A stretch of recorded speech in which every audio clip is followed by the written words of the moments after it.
వర్షాకాలం అయితే స్టార్ట్ అయిపోయింది.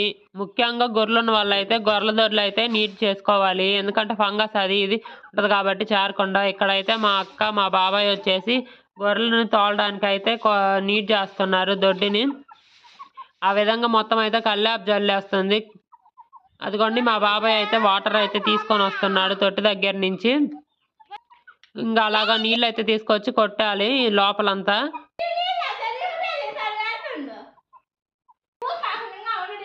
నేను వీడియో తీస్తున్నానని నన్ను అయితే తీయొద్దు అంటుంది, కొడుతుంది కూడా. నేనైనా తీస్తున్నా వీడియో. మా బాబాయ్ ఇంకా బిందె అయితే తీసుకొని మొత్తం అయితే చల్లాడు, మా అక్క వాళ్ళు కావట్లేదని. ఇంకా అదిగోండి బ్లీచింగ్ పౌడర్ అయితే తీసుకొచ్చాడు, అదైతే చల్లుకోవాలి. పేడ ఉన్నప్పుడు పేడ కల్లాపే చల్లండి, అదైతే ఇంకా మంచిది. ఇక్కడ పేడ లేకపోవడంతో ఓన్లీ వాటరే కొడుతున్నాడు.